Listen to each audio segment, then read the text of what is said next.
because you said that you know these things, so I expect that This you is know what I these know, things. Sas. If you're, kasi irrelevant yan eh. Why is it irrelevant? Dispute. Why is it Because irrelevant? ang dispute, okay, I'll explain, okay? Because ang dispute nagsimula noong 1947. Okay. Do you agree? Between Okay? whom?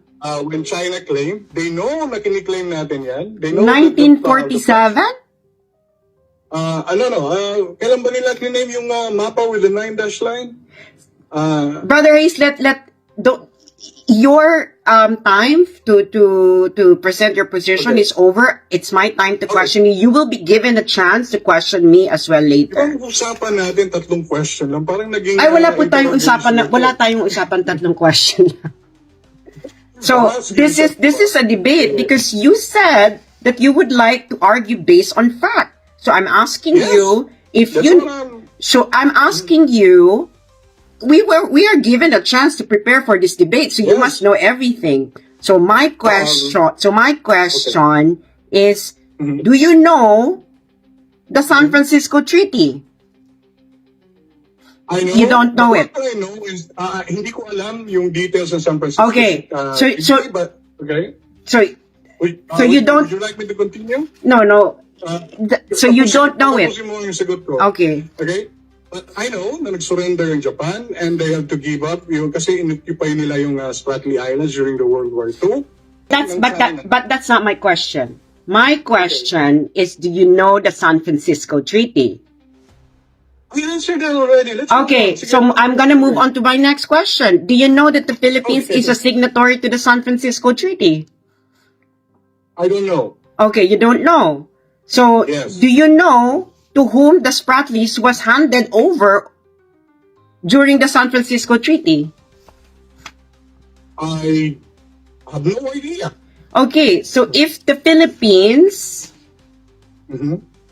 owns the Spratlys, then it should reflect in the San Francisco Treaty, correct? It should, yeah. Okay, it should. Okay, my next question is, please define expansionism. Yung nangaagaw ka ng hindi na parte ng teritoryo mo.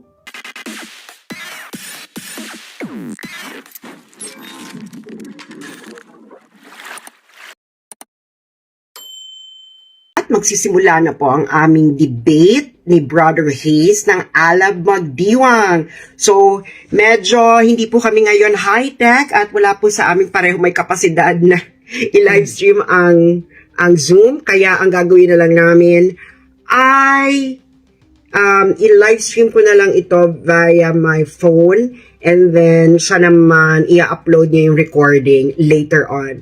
So, eto na. Dali lang.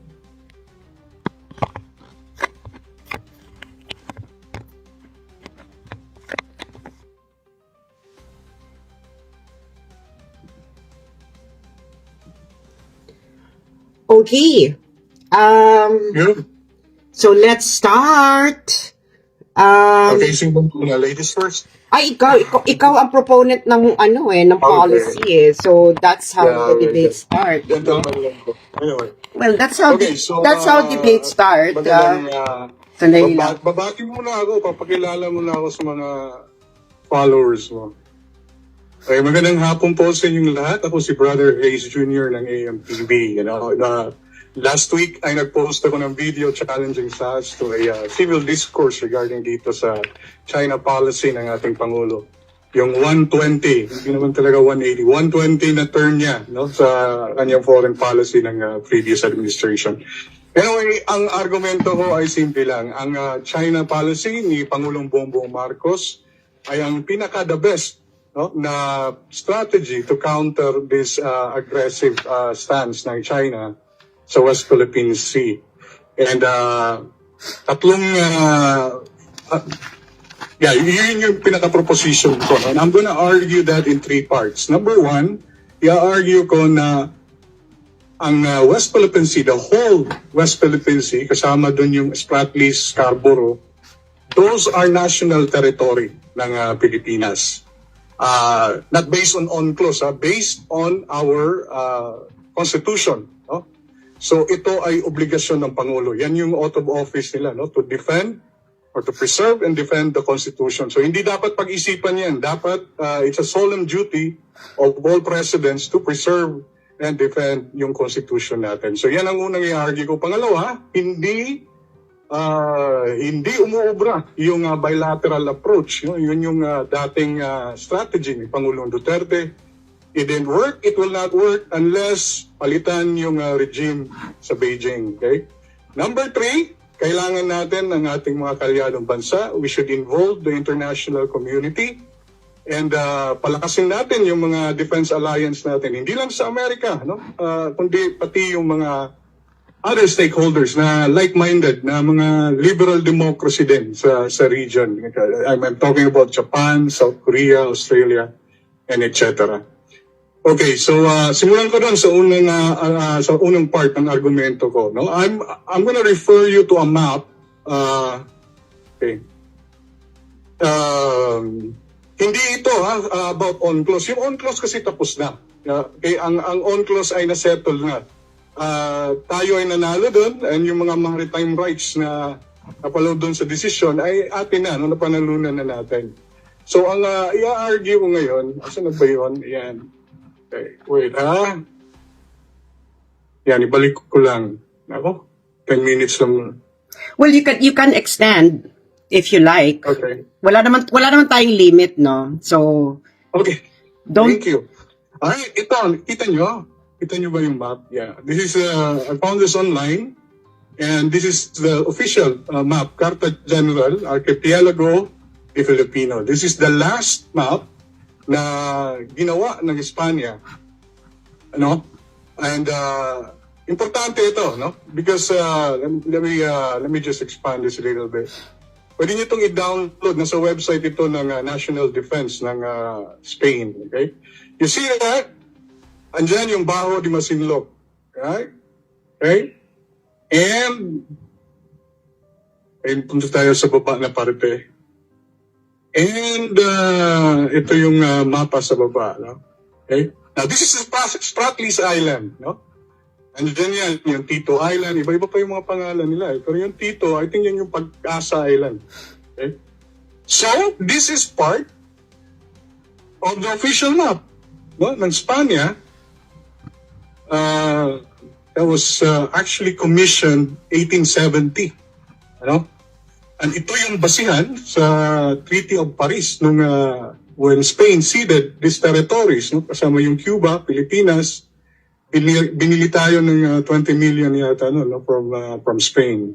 Sinurrender. That's the end of the Spanish-American War, by the way. Yun yung nagtapos. No? So, this is very important na maintindihan natin to. This is the map of the archipelago, no, ng Pilipinas. And importante yan, kasi in our Constitution is very explicit dito. I-stop ko muna yung share. I'm going to show you the 1935 Article 1. No? Sabi dito, the Philippines comprises of all territories ceded to the United States by the Treaty of Paris, concluded between the United States and Spain, it's 1898, together with all the islands embraced in the treaty concluded in Washington. Kasi ang nangyari doon, yung Treaty of Paris kasi, if you can, mag-google nyo naman yan, no? Very explicit doon yung mga boundaries, yung mga lines. Hindi nasama yung mga ibang bahura in the Spratlys Island. So, klinari yun ng mga Amerikano, nagkaroon uli ng bagong treaty, no? This is in 1900s, 1900, pinatawag ng Amerika yung ambassador ng Spain. And sabi nila, nakita namin yung official map mo, yung pinakita ko sa inyo ngayon because that was the latest map na ginawa nila. Bakit hindi nyo ibigay sa amin yung mga isla na yan? So, sabi ng Spain, no, we would keep it. Binasa nyo naman yung treaty, pinirmahan nyo, binayaran nyo kami, dapat tapos na. So they made another treaty, binayaran uli ng mga Amerikano ang Spain. I think they paid additional $100,000 para isisid, para ibigay. No? And yun ang nangyari sa treaty na ito. Tatlong treaty ito nung nasa Article 1 ng 1935 Constitution. Ang pangatlo, Kasi ganito yan, no? Yung Indo-Pacific, at that time, yung Borneo was with British, di ba? And then tayo, Amerikano, and then yung west side naman, yung Indochina, is a colony of French, I think, no? Yung Indochina.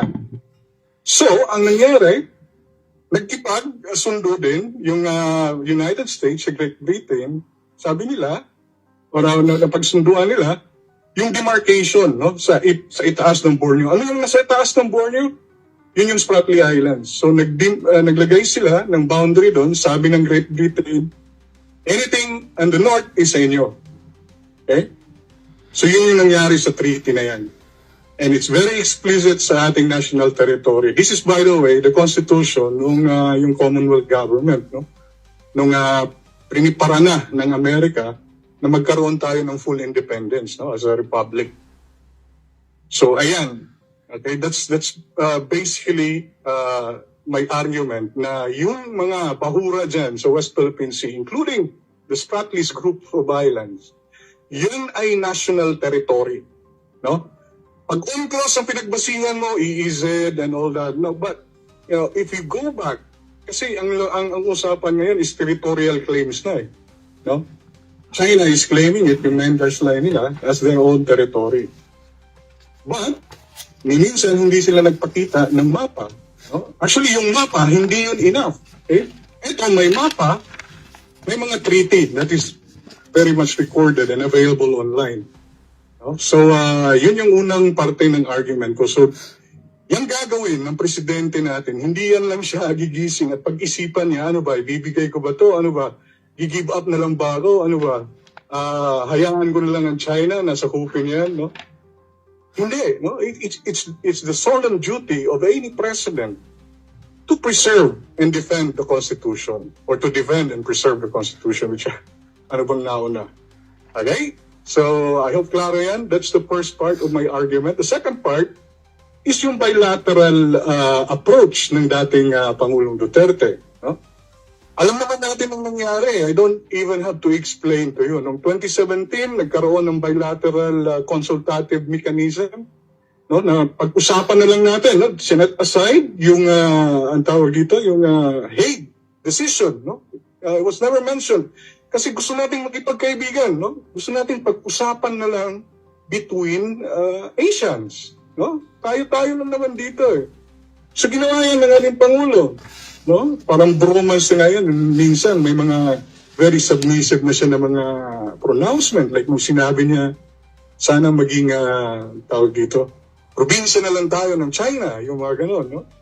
And he even said that, or he even really tried to terminate the BFA para lang ma-please natin yung mga Inchik.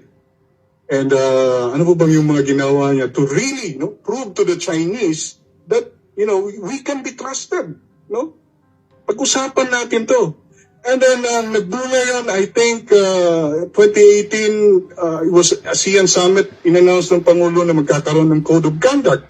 Natuwa tayo nun, no? Because at least, kasi sabi ng Pangulo, okay, amin yan, inaangkin nyo rin, para maiwasan ng gulo, no? Sabihin nyo lang saan kami dadaan, and saan kami hindi pwede dumaan, and maiwasan natin ang problema. Ang problema, fast forward, 2019, walang Code of Conduct. And I think doon na na-realize ng ating Tatay Digong that inuloko lang tayo ng mga Inchik. They were never serious sa Code of Conduct at yung mga pangako pa na may mga balita pa doon ng mga shared, ano ba yan, yung mga research na gagawin, no? Exploration. Okay? But anyway, yun yung dahilan, no? In the late part ng administration ni Tatay Digong, doon niya na-realize that wala talagang nangyayari. And so, kinancel niya yung suspension, yung BFA. He was trying to, I'm not sure really kung anong nangyari, but he was trying to terminate it. So, sinabi niya, wag na i-terminate. And then the BFA resumed. And, yun na, nagsimula na yung unang water cannon incident. Naging mas agresibo na yung mga Inchik. And then nilaser tayo, another water cannon incident. But this time, highly publicized na yung mga insidente. And oh, by the way, yung laser incident, that was a few weeks only nung bumisita si ating bagong Pangulong Bongbong Marcos sa China. Unang state visit niya, China kagad. Ha? This is how we treated China, no? We treated with respect. Na sila talaga yung una nating pinuntahan, no? Because China is our second biggest partner and napaka-importante nila kung titingnan mo talaga. We're Asian, magkapit-bahay tayo, no? We shared itong dagat sa gitna natin. So yun yung unang pinuntahan ni Pangulong Bongbong Marcos. What happened? Nilaser tayo. And then it was followed by the water cannon and then ngayon binabangga na tayo. So yun yung point ko sa second argument ko, no? Wala na, no? Hindi uubra yung bilateral approach. It is very clear na ang gusto ng China ay i-give up natin yung ating mga teritoryo dyan. And so, I agree, I supported the President Bongbong Marcos sa ginagawa niya ngayon. It is a 120, hindi 180 yun, no? Kasi we're still friends with China. We're just, imbis na bilateral, multilateral na, no? We're engaging with allies, we're engaging with our other international partners, and pinapalakas natin ang ating defense posture by strengthening and widening our military alliances. So yun ang pangalawang argumento ko. Ang pangatlo, itong what you call this, yung military, let's be specific no, sa military alliances. Kasi alam ko, naiintindihan ko that this issue is very complex. In fact, nung kinausap ko si Sas sa format, sabi niya yung 5 minutes kulang na kulang yan. And I understand, kasi may caveat to eh. May contest na nangyayari ngayon. Di na nga contest eh. I think we're in the Cold War already between the US and China. And ang US naman, we have a mutual defense treaty. No? There are our traditional allies. And siguradong, hindi naman sigurado, but they're obligated. No? At lalong-lalo na may problema sila sa China. I think kaya nga pinupost nila yung Enhanced Defense Treaty and nagkaroon ng maraming base sa Pilipinas, no? But ang sabi kasi ng kabila is that this is a escalation. Yun yata yung mga argumento na this is an aggressive move para sa atin. I think hindi, no? Enhanced Defense Treaty, yung mga ginagawa nating military exercises with other like-minded nations, hindi po yan dahil makikipaggera tayo. This is just, yung tinatawag na palakasin yung defense posture mo. No? Because we do not intend to give up the West Philippine Sea. Sabi ko nga, sa argumento ko sa number 1, that particular part ng area sa South China Sea, that is ours as national territory, no? It is defined on our constitution. Obligado ang gobyerno natin, obligado ang presidente na protektahan yan.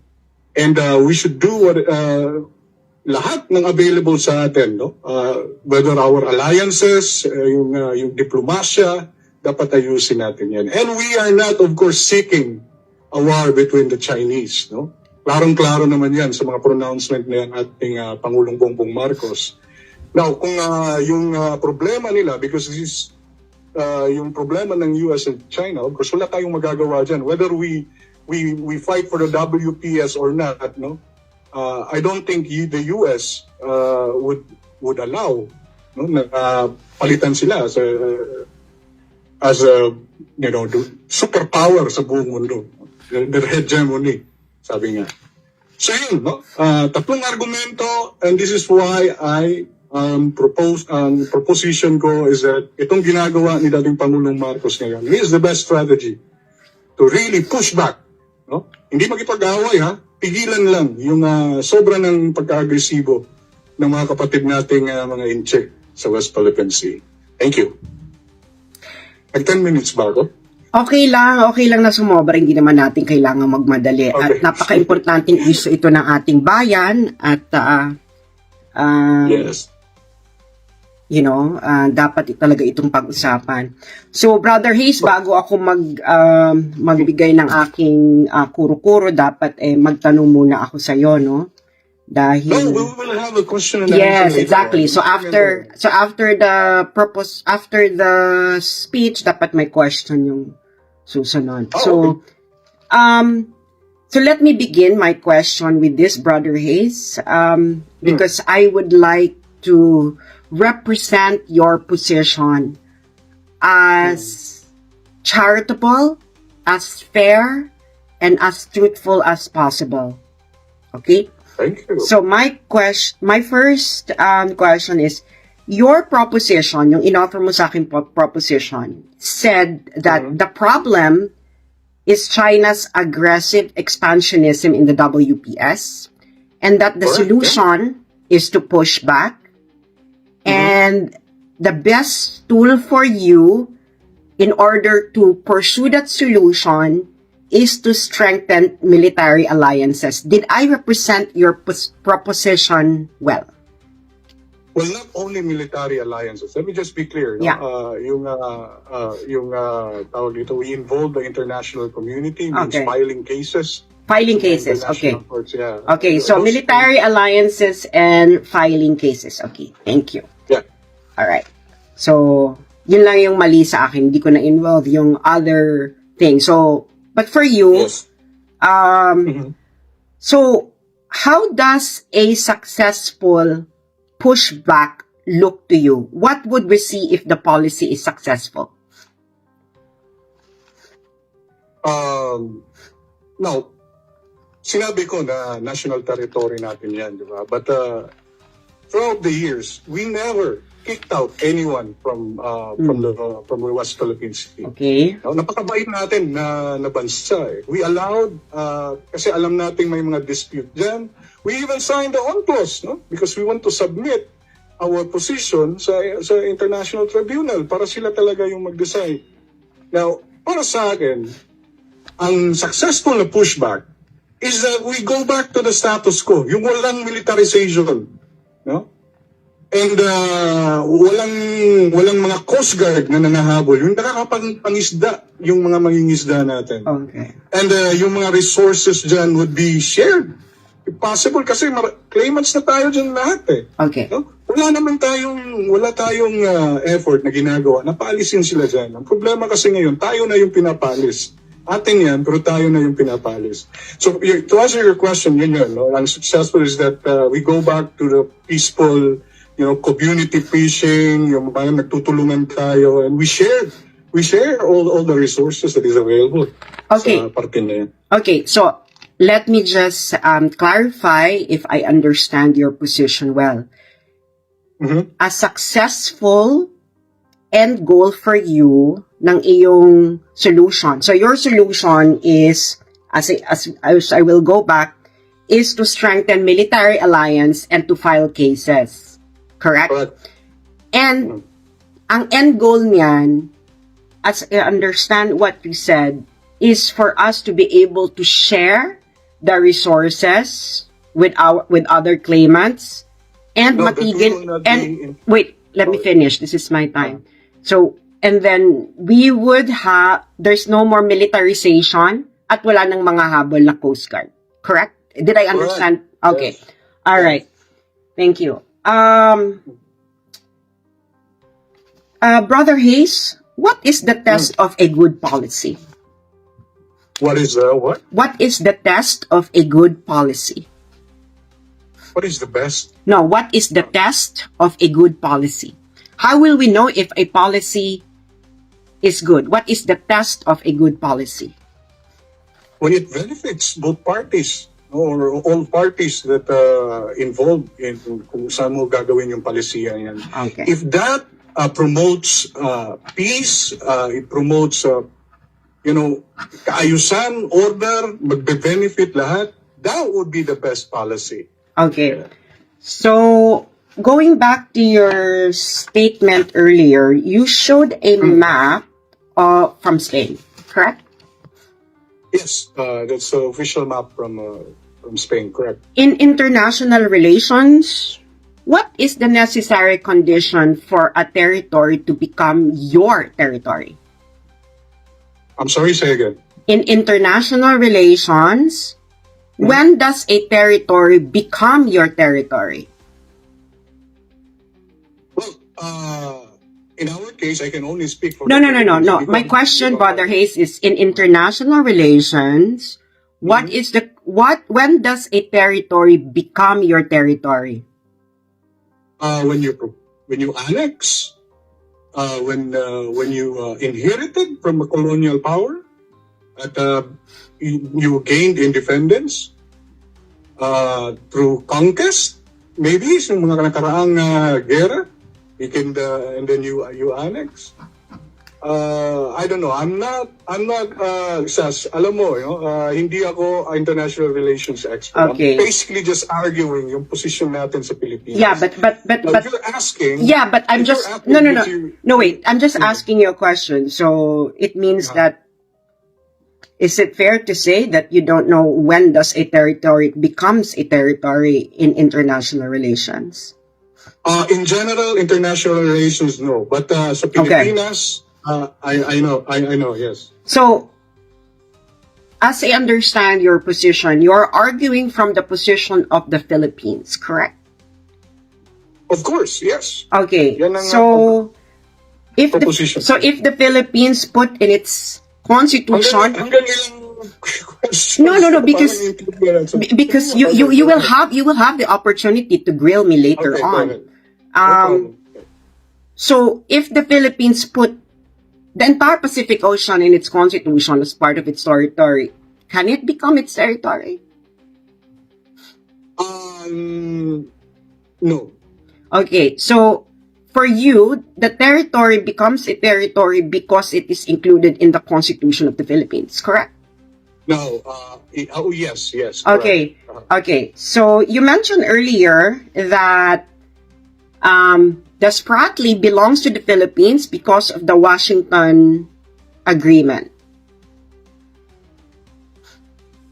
Yes. When Part of it, yeah. when did the Washington Agreement got It's in the concluded? 1900s. When? Right after the Treaty of Paris. 2 years after. 2 years after, so early 1900. Yes. 1900. 1900. Yes. So are you aware of the San Francisco Treaty? No, I'm not aware of the San Francisco Treaty. Okay, so you're also not aware that in the San Francisco Treaty, Well, that it's not. it ended the war with Japan. So it's in the 1950s, 1951, if I'm not Oh, mistaken. okay. Well, okay. It's not relevant to the 1935 Constitution. That's what you're getting at. No. I'm not yet there. Don't Okay. don't put the horse before the cart. Okay. Okay. So in the 1951 San Francisco Treaty, that was negotiated with Japan, the Philippines is a signatory there, correct? San Francisco Treaty? Yes. Well, you can Google it. You can Google it right now. So No, it's okay. no, it's okay. So that we can be no, brother. So that we Can you ask the question again? The San Do you Francisco know- Treaty is between Japan and... it is the treaty that ended the war in the Pacific. So you can Google it. 1951 San Francisco Treaty. Okay, so yeah, it ended. Ang naalala ko sa history is that it ended when the Japanese surrendered. Yeah, because every war the ends with a destroyer. peace treaty. Yeah, but it happened in a boat, di ba? Yung sa barko. Yeah, so you know so Ito ba yun? So there Is is that what you mean? so there is no I'm talking about the Okay. treaty that ended the war. Because Okay. every war So, ends what with happened then?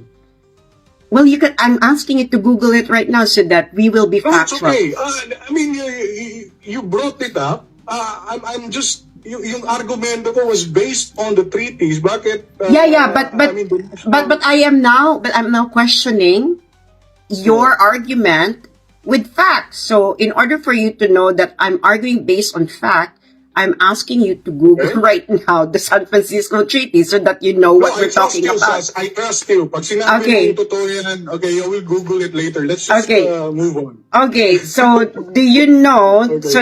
that the Philippines is a signatory to the San Francisco Treaty? I don't know. I think ang gera nun was between the US and Japan. Yeah. Bakit naging signatory?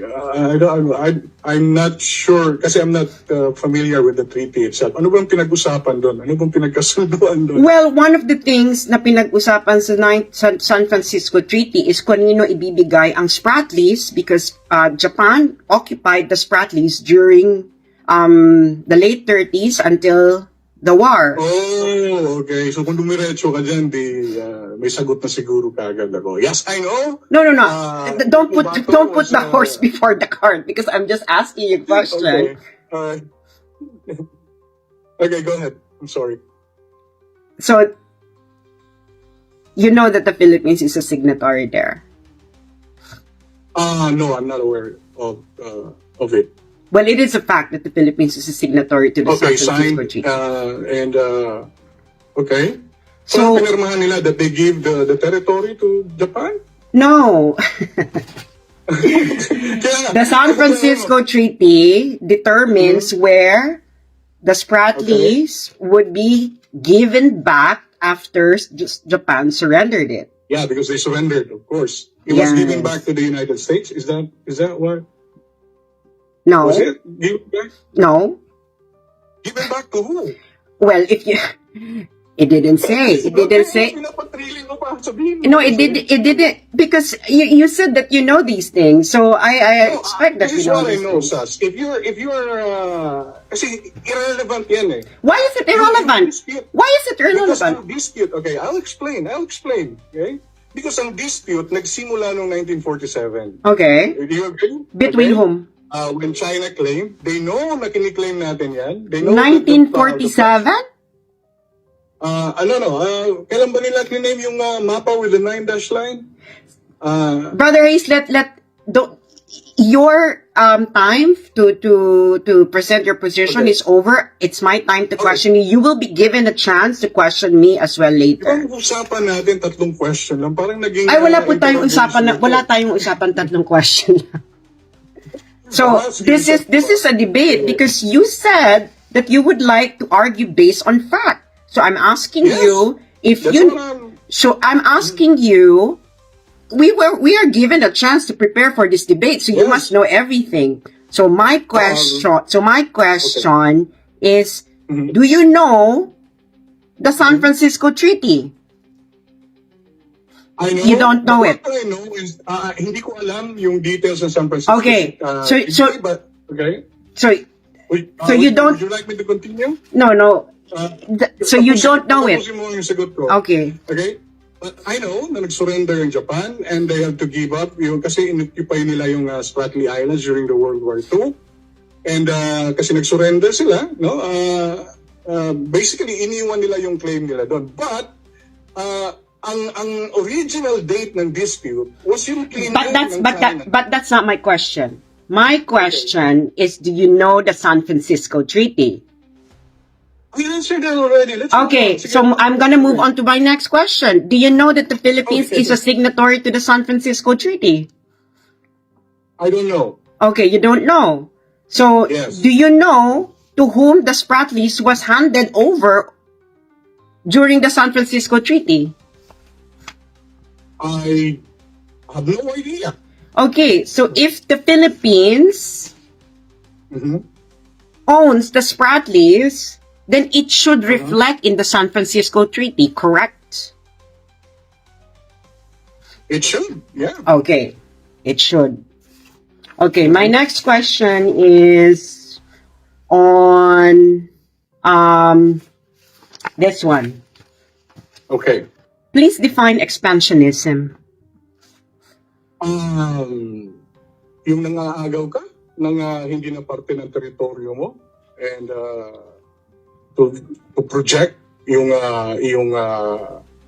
military power to influence the geopolitical situation sa region. I think that's my non-international relations expert definition dyan.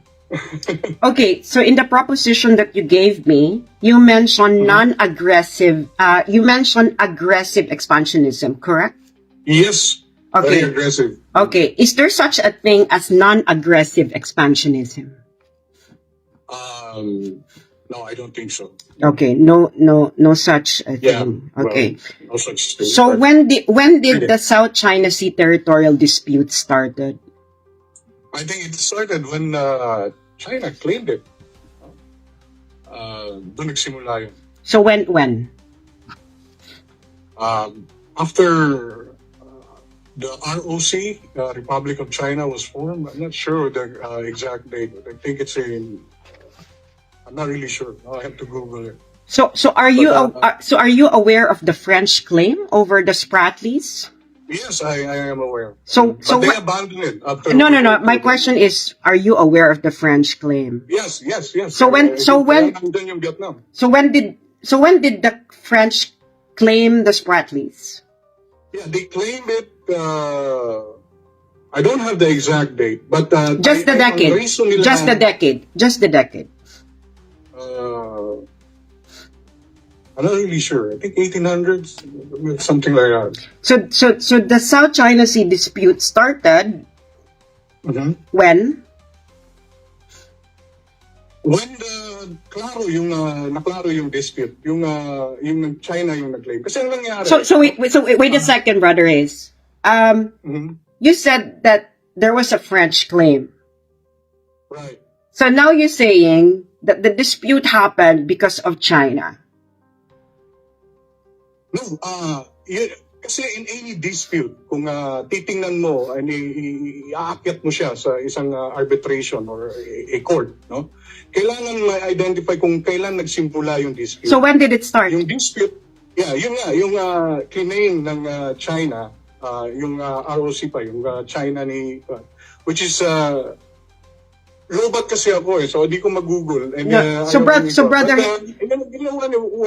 I understand. You're saying the Chinese claim, but there was also a French claim, correct? Yeah, but the French claim, number one, was invalid. Kasi Wait, who said that it's invalid?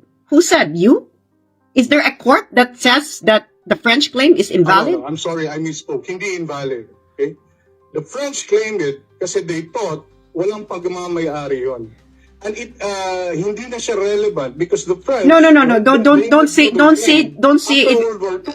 say that it's relevant or irrelevant because you are not a competent authority to determine which is relevant or which claims are relevant or irrelevant. We have to stick from the facts and internationally accepted facts. Totoo yan. Does the French Yes. claim? So there was a wait a second. So do you agree that there was a dispute between France and China